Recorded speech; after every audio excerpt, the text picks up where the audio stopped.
Obrigada por teres aceito o meu convite. Obrigada eu por estar aqui, estou muito feliz. Então, hoje temos aqui a Elizabeth, ela é uma autora portuguesa e já escreveu 2 livros, O Muro e a Cerca e Onde as Garças Voam. E hoje vamos falar um bocadinho com a Elizabeth também sobre os 2 livros que ela já escreveu, o percurso profissional da Elizabeth e também um bocadinho sobre a Elizabeth. Vamos a isso então. Vamos a isso, bora lá. Então, vamos começar. Onde nasceu a Elizabeth? Então, eu nasci em Almada, na margem sul do Tejo, num sítio que está, enfim, cheio de pessoas maravilhosas, com características maravilhosas. Eu sinto que a margem sul é um sítio mesmo muito especial. Aliás, eu cresci na margem sul, nasci em Almada, mas acabei por crescer em Fernão Ferro. Então eu acabei por crescer, aliás, num sítio rodeado de natureza e, portanto, com a natureza sempre muito presente.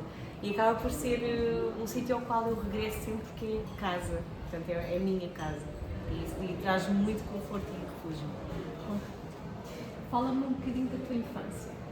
A minha infância foi uma infância cheia de curiosidade, de andar a correr para explorar sítios e para, enfim, andar com a minha cadela, às vezes a explorar sítios novos, íamos descobrir coisas para o bosque, descobrir coisas sobre os pássaros, sobre, enfim, os animais que lá viviam, apreciar paisagens também maravilhosas e, sobretudo, de descobrir muita coisa, porque acho que a minha infância foi muito pautada por uma necessidade muito grande de saber mais sobre o mundo e de fazer experiências e experimentar coisas.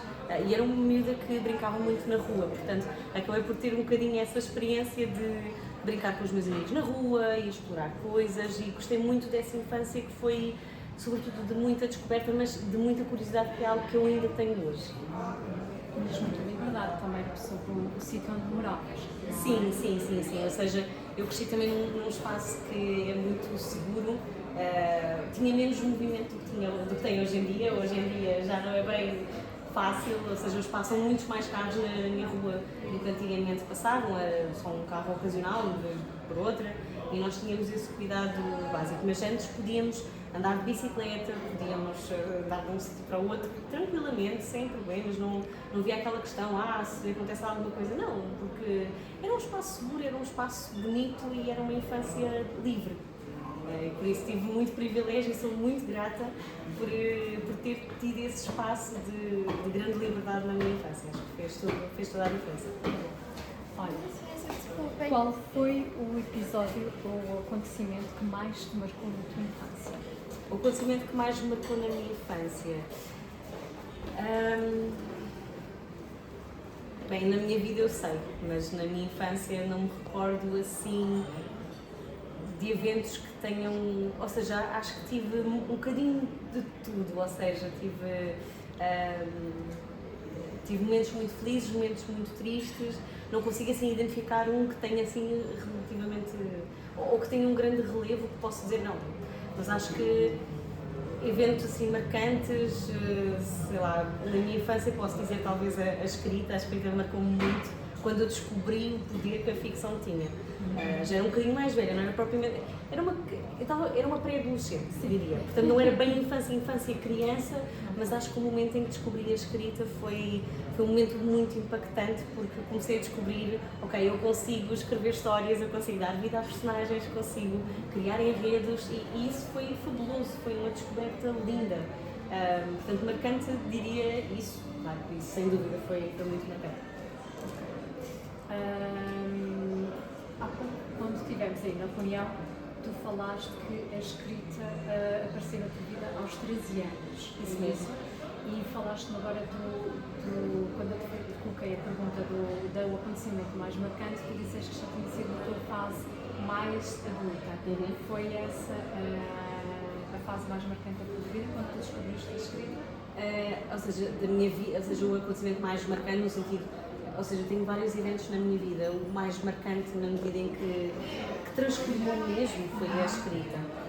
Depois na vida adulta aconteceram muitas coisas traumáticas, ou seja, coisas muito pesadas, muito difíceis, muito enfim, que ainda hoje mexem muito comigo, sobretudo acho que o que mexe mais connosco são perdas, Sim. mexem muito connosco. Felizmente posso dizer que a minha infância não teve muito disso, mas o momento em que eu descobri a escrita e que descobri que me podia expressar através das palavras e criar cenários e criar quase uma realidade alternativa, isso fez toda a diferença. Portanto, marcante nesse sentido de transformação, a escrita. Porquê a escrita? Uma paixão? A escrita começou, e eu digo isto muitas vezes, a escrita começou porque eu comecei a ter muitas ideias para histórias e comecei a anotá-las. Ideia para uma história, ideia para uma história, ideia para uma história, e depois faço assim no caderno. E na altura, quando tinha 13, 14 anos, assim, comecei a pensar, olha, ou faço alguma coisa disto, ou vendo alguém para desenvolver. Pensei, ou faço uma coisa ou faço outra. Mas realmente comecei a pensar nas ideias, e as ideias foram tomando um bocadinho mais de forma. E eu, volta e meia, eu começava a escrever sobre isso, e disse, pá, isto é giríssimo, isto é assim lindo, isto é maravilhoso. E quando nós temos um contacto desta magnitude com algo tão bonito como a escrita, aí faz toda a diferença, e acho que a partir desse momento é quando as coisas mudam.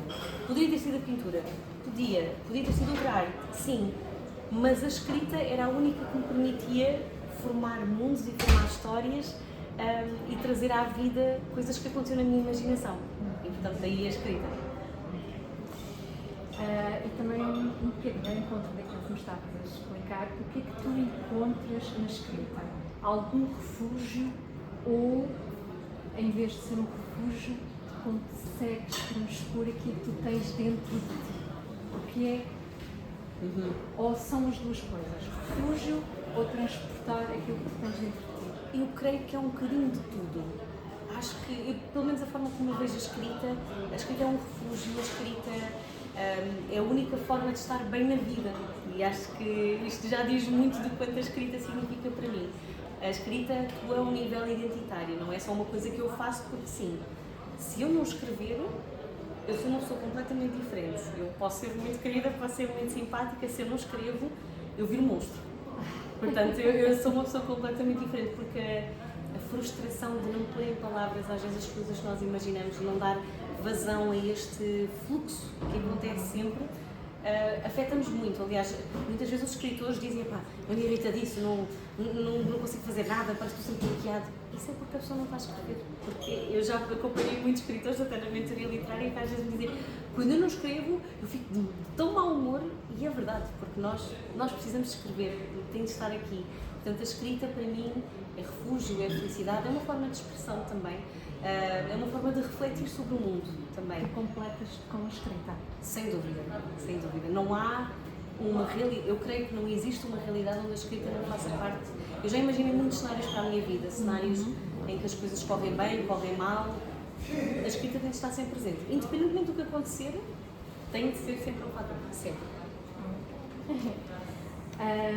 Nós as duas já tivemos a oportunidade também de falar dos temas dos teus livros, que são temas bastante delicados e profundos. Ao abordar estes temas tão sensíveis nos teus livros, com os teus livros, tu pretendes transmitir alguma mensagem a quem te lê?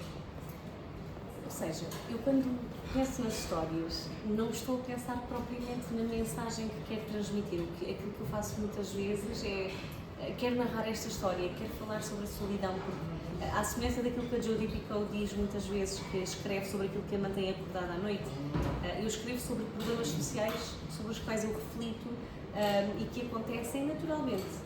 Não é com isto que eu quero criar uma lição à volta das histórias, simplesmente quero escrever sobre elas, quero escrever sobre a solidão na velhice, quero escrever sobre as famílias, sobre as memórias, sobre a infância e infâncias marcadas por grande trauma do perdão, quero escrever sobre as coisas que nos faltam a todos e que estão cá dentro de todos nós. Não é com isso que queira tirar alguma moral nem uma lição. As histórias simplesmente acontecem. Eu acho que o leitor tem o poder, e eu tomo sempre essa postura de o leitor vai retirar desta história aquilo que ele tiver de retirar. Isso é julgamento, pode ser uma coisa, pode ser outra diferente, mas é a mensagem que lhe fizer sentido naquele momento, na fase da vida em que está, naquilo que está a refletir naquele momento. Portanto, não é uma lição, é aquilo que o leitor tiver de trazer. Porquê estes temas e porque não simplesmente um romance? porque não romance?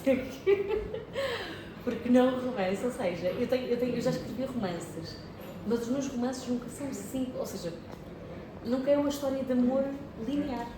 Em que um rapaz, uma rapariga, por exemplo, ou um casal encontra-se, forma uma relação.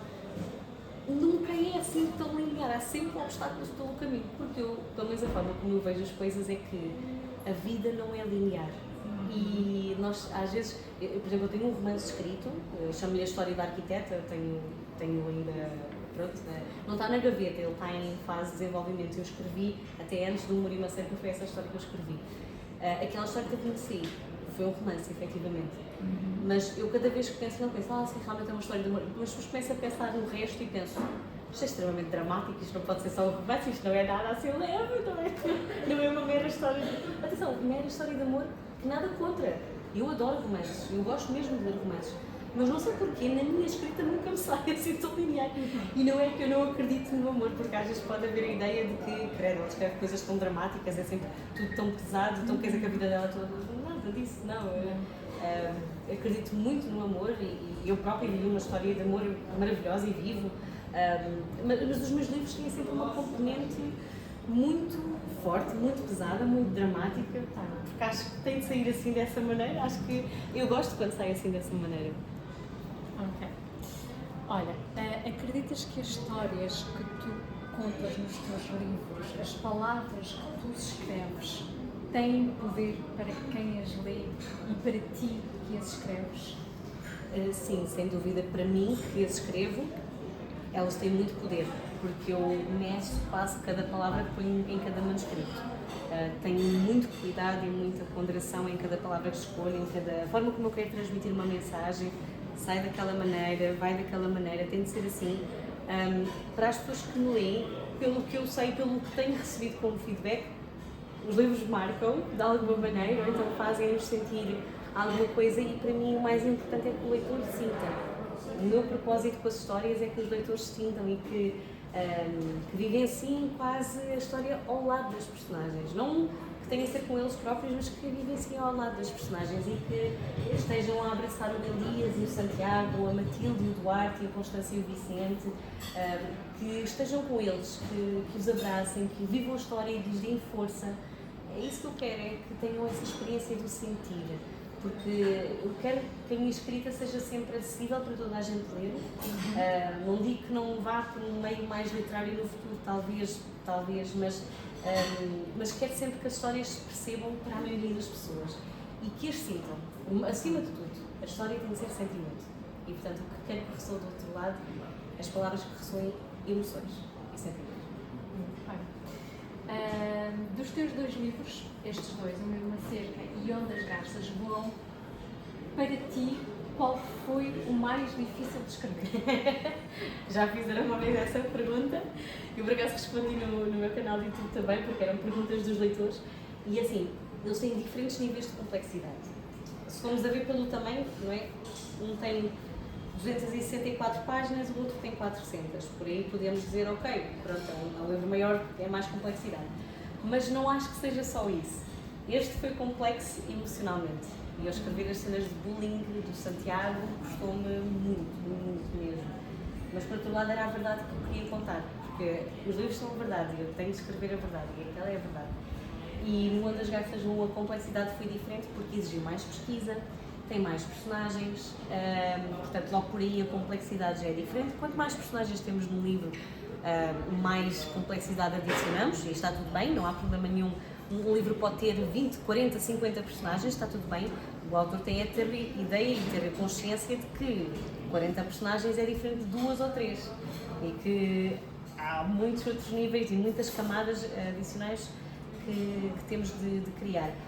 Para Onde as Garças Voam aconteceu isso um bocadinho, porque é a Matilde, que é a única narradora, ao passo que aqui é o Elias e o Santiago, que é a Matilde, mas a Matilde interage com mais personagens, interage com uma família mais alargada, interage com os pais, interage com o marido, com os filhos, interage com uma amiga de infância. São 2 cenários diferentes. Aqui passa sobretudo na margem sul do Tejo e em Parada de Ponta, aqui passa-se em Lisboa e depois no Alentejo. Portanto, são 2 cenários diferentes, complexidade diferente. Mas ao nível da pesquisa diria que o Onde as Garças Voam foi um bocadinho mais complexo. Mais complexo. Ok.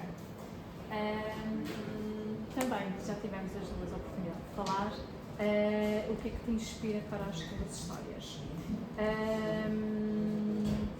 Agora gostava que me explicasses um bocadinho onde é que tu vais buscar a tua inspiração, tanto para um livro como para o outro. Ou seja, eu vou buscar muito a inspiração à realidade. Aquilo que nós estamos a viver atualmente, tudo o que seja os problemas sociais que estamos a viver ou que ainda se perpetuam de há muito para cá, vou buscar histórias reais e atenção, não é, quando digo reais, não é que eu me tenha inspirado numa pessoa específica.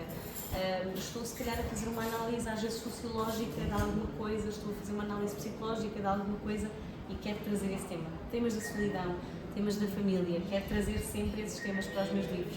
Portanto, vou sempre buscar a realidade, por assim dizer, e inspiração para as histórias. No Muro e uma Cerca foi o crescimento de Fernão Ferro e como isso mudou a demografia.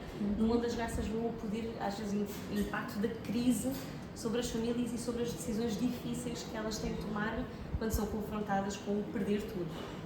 Tudo aquilo que construíram. Agora vamos sair um bocadinho dos teus livros. Sim, claro. Para mudar um bocadinho de assunto. O que é que te inspira a ti como escritora? Uma personalidade? Uma pessoa que tu admires? O que é que te inspira? O que é que te inspira? O que é que me inspira? Bem, há várias coisas que me inspiram na escrita, mas eu diria, se tivesse de personificar uma pessoa, se tivesse de personificar uma inspiração, sem dúvida a Jodi Picoult, ela é uma grande inspiração para mim. Adoro a escrita dela, adoro os livros dela, tudo aquilo que ela escreve, a forma como ela aborda histórias, como ela fala em público sobre as coisas. Sou uma grande fã dela, ela tem um grande coração e uma grande consciência. Depois, o que é que me inspira além, diria, a realidade, as histórias e, sobretudo, histórias que inspiram, porque as minhas mensagens nos livros tendem a ser de esperança.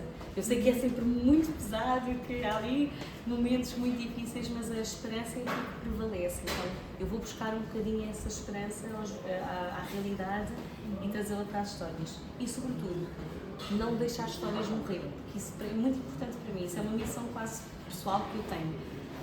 Eu quero que as histórias das pessoas se perpetuem, que não as deixemos morrer. Que as pessoas não morram com essas histórias. Portanto, muitas vezes eu pego assim ideias ou pessoas com quem me cruzei, com quem tive uma conversa interessante, eu vou buscar isso, então faço pesquisa mesmo intensiva sobre algum tema e trago isso para as histórias. Portanto, vou sempre buscar aquilo que eu não quero deixar morrer. Fala-me agora um pouco de ti, a Elizabeth adulta. Quem é a Elizabeth? Quem é a Elizabeth? Ok. Isto falar sobre mim é sempre... Eu nunca sei muito bem como falar sobre mim, mas eu diria que sou uma pessoa muito introspectiva, sou muito introvertida, às vezes não parece, eu sei, mas eu sou muito introvertida. Eu tenho uma certa tolerância às vezes para estar com um grande grupo de pessoas, mas depois eu preciso de me reservar e de estar muito tempo em silêncio, apesar de adorar estar com pessoas. Atenção, não nada invalida isso, mas sou muito, muito reservada. Depois, ao mesmo tempo, sou muito curiosa, adoro saber tudo sobre o mundo, por isso é que lá está, eu criança já era assim. Adoro saber tudo sobre o mundo, sobre as pessoas, sobre as histórias que têm para contar. Que histórias é que os lugares também contam, e eu sou uma grande fã das histórias que estão por trás, por exemplo, dos lugares abandonados. Eu adoro fotografar, filmar lugares abandonados, portanto é um hobby que eu tenho, que adoro e que me diz muito, porque mais uma vez as histórias estão ali. Um edifício, uma escola, uma casa, um hotel, o que seja, quando é abandonado, ele tem uma história. E como é que ele chegou até esse ponto? No fundo é isso que eu vou tentar descobrir, e inspiro-me muito, no geral inspiro-me muito nesses lugares também. E depois diria que eu sou uma pessoa que adora viajar, adoro conduzir, adoro, enfim, viajar de todos os modos possíveis, mas gosto sobretudo de conduzir. Gosto muito de fazer road trips, de viagens, e seja no meu carro, seja na minha autocaravana, gosto muito de ir passear. E acho que é também aí que encontramos muita inspiração para viagens, ao mudarmos de cenário e do sítio onde estamos. Faz muita parte. Tu és daquelas escritoras que levam um bloco e uma caneta para todo lado? Sempre. Tenho aqui na minha mochila. Registras tudo? Registro. As sensações, os odores, os cheiros, registras tudo? Tenho tudo lá. Eu quando vou a um sítio, eu faço uma coisa que é uma observação profunda, em que estou a observar o próprio local, o que é que se está a passar, o que é que se ouve, o que é que se sente, o que é que se cheira. Por exemplo, se eu vou fazer pesquisa a uma praia, eu gosto muito de ouvir o ambiente e de senti-lo muito profundamente para o conseguir depois replicar na minha história.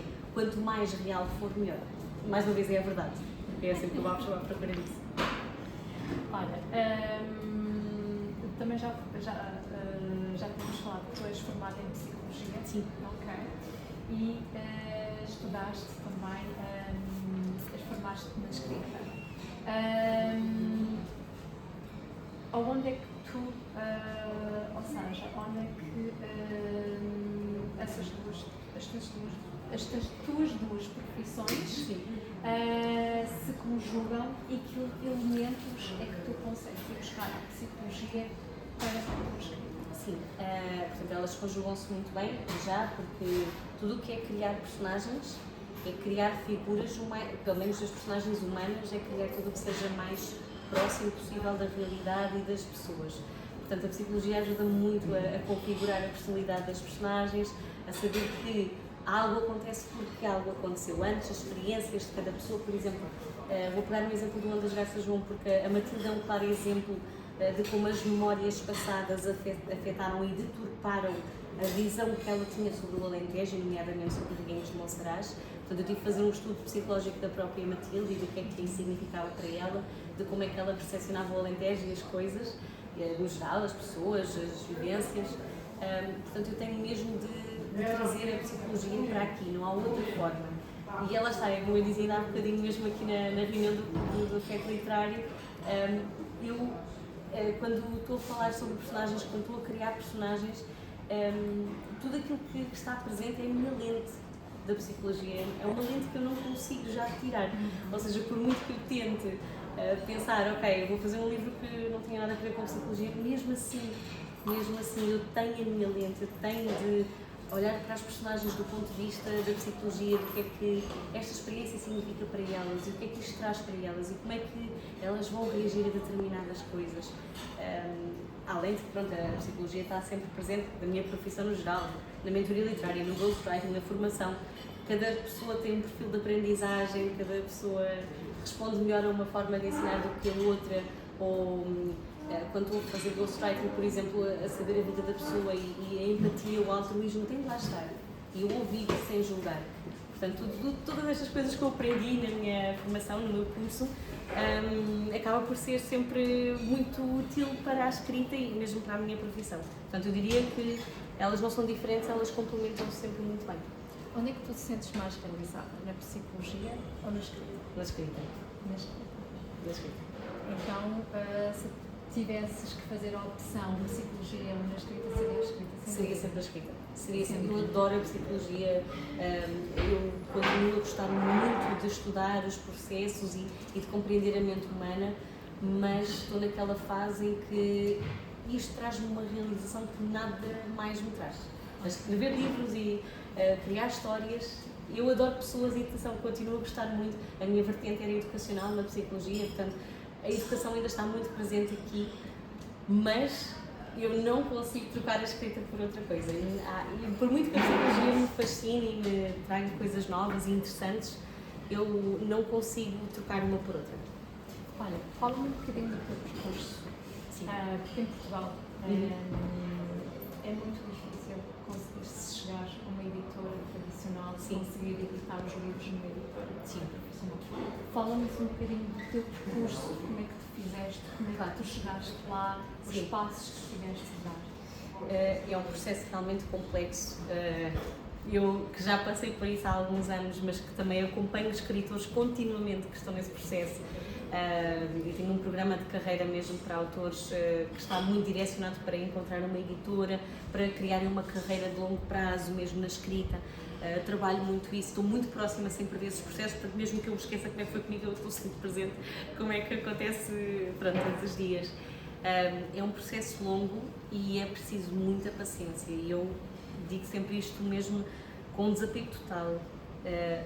O livro vai parar onde tiver de parar, na medida em que às vezes não é logo aquele, às vezes não é logo aquele livro, às vezes não é logo aquele momento, às vezes não é logo naquela editora que nós queremos.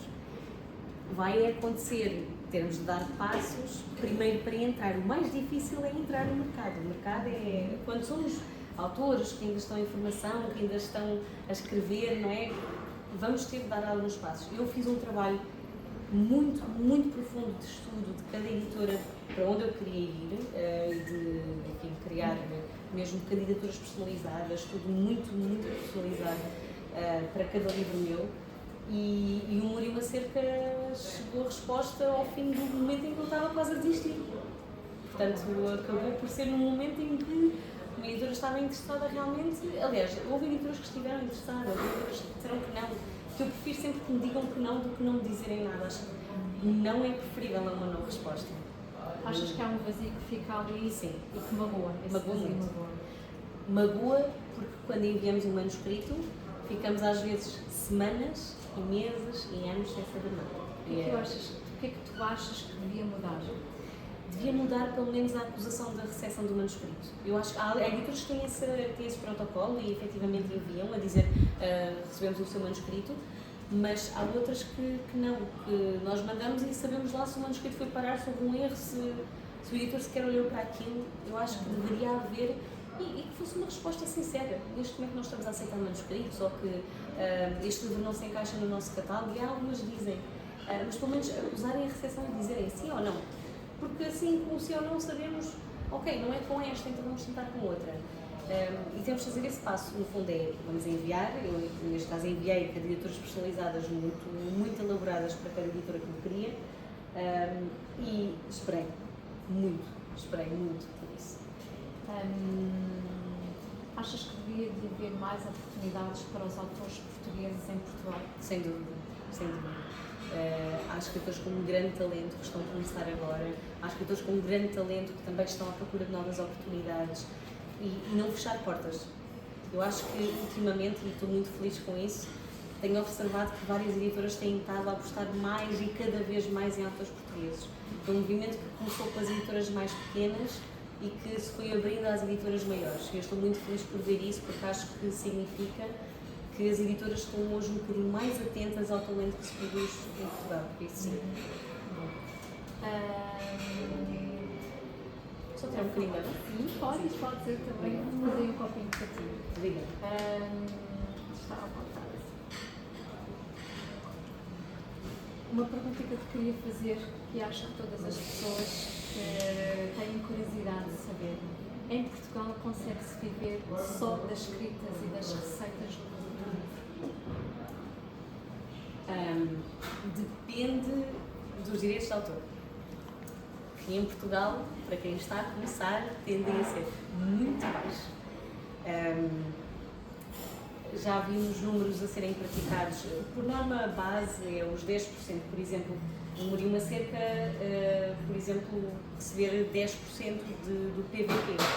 E o PVP varia, portanto, ele pode ser vendido por 17 euros, eu creio que era ou 16,50 ou 17,95 ou qualquer coisa assim. Eu recebo 10% sobre o valor de venda, portanto, seja 17, seja 16, seja 14, seja 10. Muito pouco.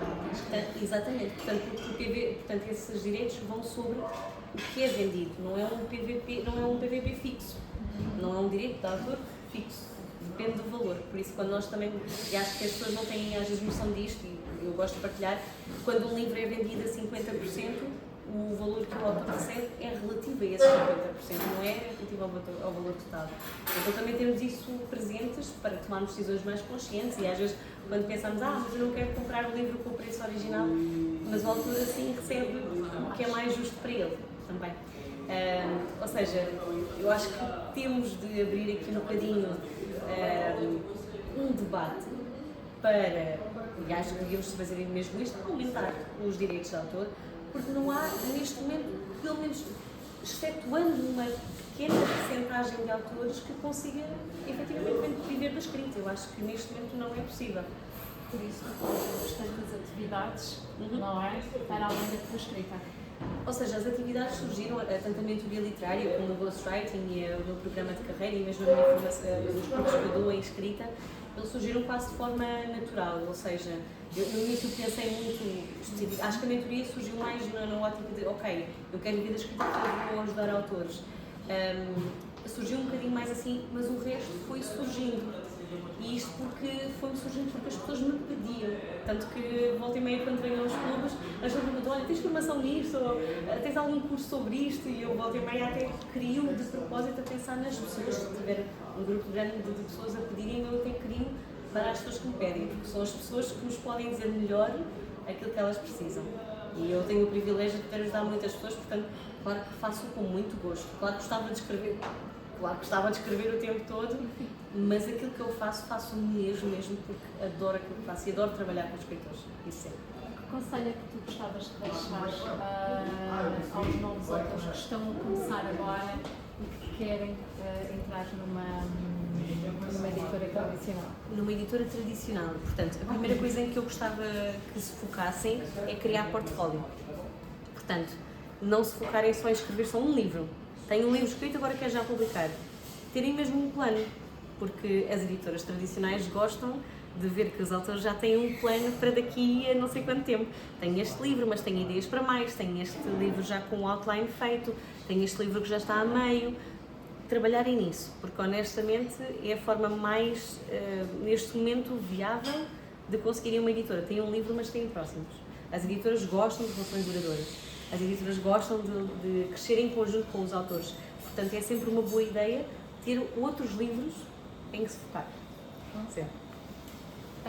Qual é o teu livro preferido? Dos meus? Sim. É impossível dizer. Isso é quase a mesma pergunta de qual filha é que gostas mais. Gosto muito dos dois. Acho que eu não consigo escolher favoritos. Acho que cada um me marcou de forma diferente, porque também foi uma descoberta quando os escrevi. Adoro-os aos dois. Acho que não consigo dizer um é melhor do que o outro. Okay. São humanos. É justo. Olha, agora mudando outra vez um bocadinho, tirando um bocadinho os livros e voltando outra vez para a Elizabeth. Sim. Qual é a pessoa que tu mais admiras? A pessoa que eu mais admiro na vida? Uau! São tantas. Eu não tenho só uma, eu tenho várias. Escolhe duas. Há uma pessoa que eu admiro muito, que é o meu marido, que é uma pessoa extraordinária, cheia de força de vontade, que me apoia incondicionalmente e o meu nível de loucura é muito alto, mas ele apoia-me sempre em muitas coisas e muitas ideias loucas e até me incentiva a fazer coisas ainda mais loucas, que é agir.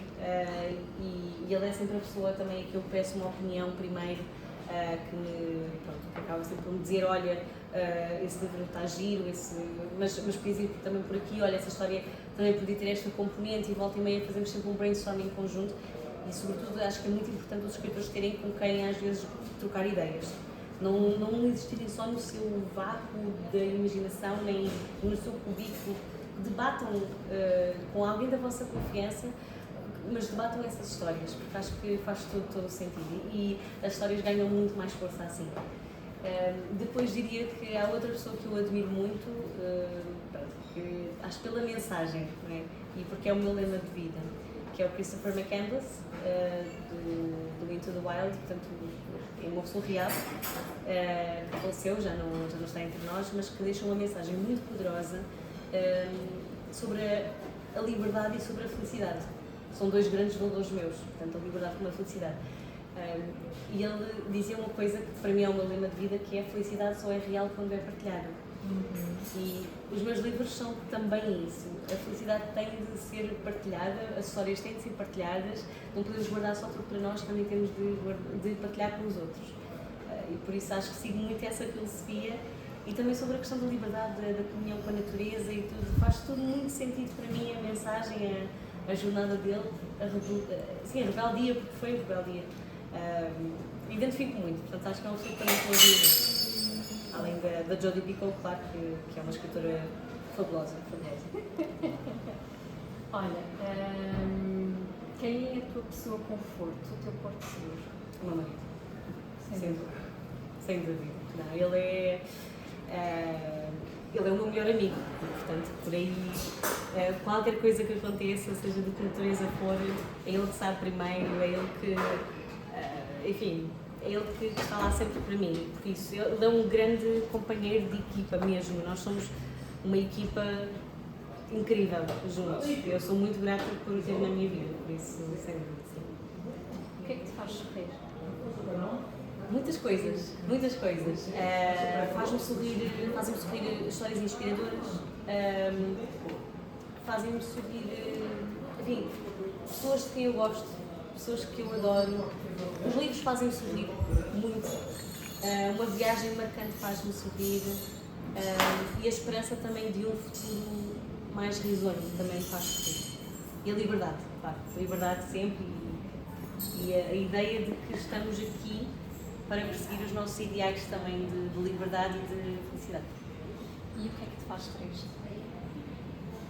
Faz-me triste muita coisa também, o abandono faz-me muito triste, o abandono humano e animal, muito, muito triste, isso é algo que mexe muito comigo. Faz-me triste alguns problemas que ainda não estão resolvidos no mundo. As guerras fazem-me muito triste. O facto de não haver compreensão, nem empatia, nem altruísmo, o facto de as pessoas não quererem emprestar às vezes um ombro amigo, de ignorarem, de olharem para o lado e como se não fosse com elas. E tem sempre tudo a ver connosco, não é? Portanto, eu gostava que o mundo fosse um lugar de maior empatia, de maior altruísmo, de saber escutar e não julgar. Embora eu saiba que isso é um bocadinho utópico e a maior parte dos psicólogos é que tem essa aprendizagem de estar dessa maneira, não é? Mas acho que eu gosto de pensar que há mais coisas que me fazem feliz do que me fazem triste. Porque de outra maneira não me estaria aqui a segurar não é? E a andar para a frente. Quem é que tu gostarias que lesse os teus livros? Ok. Quem é que eu gostaria que lesse os meus livros? Ok, a Delia Owens, adorava que ela lesse os meus livros. Gostava muito de saber a opinião dela. Ela é a autora do Lá Onde o Vento Chora, que é o meu livro favorito sempre. Gostava muito que ela lesse. Gostava que muitos autores lessem também. Gostava muito que a minha mãe tivesse tido a oportunidade de os ler também. E que infelizmente não foi possível, mas gostava muito que ela os tivesse lido.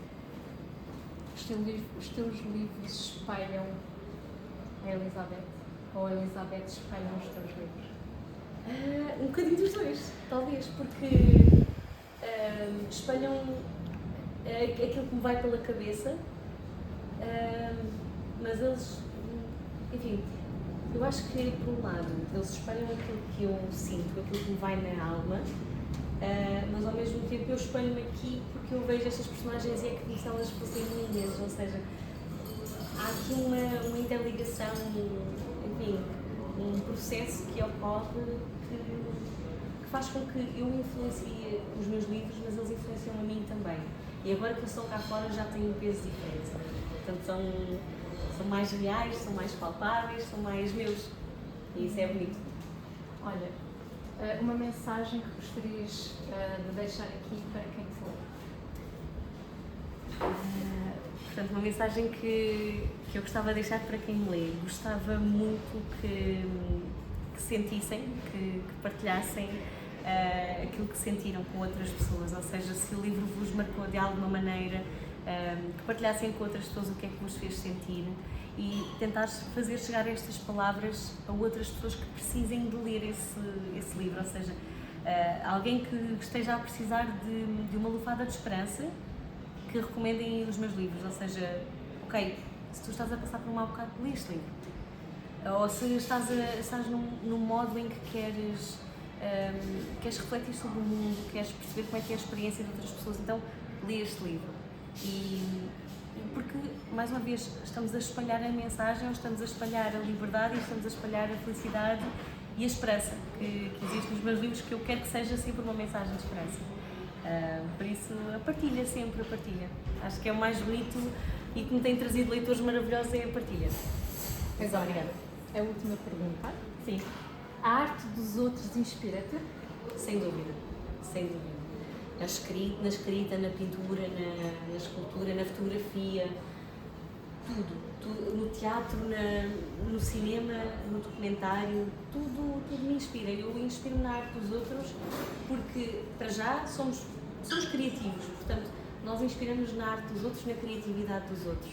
E quando trazemos a arte dos outros para nós, o mundo também adquire outros contornos. Não estamos só vazios, não somos só autómatos a viverem todos os dias neste piloto automático, não. A arte ajuda a interpretar o mundo e a arte ajuda-nos a estar melhor com o mundo. E por isso a arte dos outros inspira-me muito e que haja sempre artistas que nos inspirem e que nos levem e que nos elevem. Porque sobretudo é isso, que artistas que nos elevem ao próximo nível e que nos façam pensar de uma outra perspectiva, de um outro prisma. Porque esse convite à reflexão é fundamental. Olha, é completa. A vida é curta demais para não escrever. É a primeira coisa que me veio à mente. Olha, Elizabeth, acabamos então por aqui. Obrigada. Obrigada mesmo. Também. E a vocês, até à próxima. Sim, obrigada mesmo de coração por este bocadinho, foi maravilhoso poder falar sobre os meus livros, poder falar sobre a escrita, sobre a arte e que continues a escrever também e trazer-nos mais histórias, porque, lá está, o mundo move-se à arte. Acho que podemos trazer esse movimento, não é? Sim. O mundo move-se à arte. Obrigada, minha querida. Muito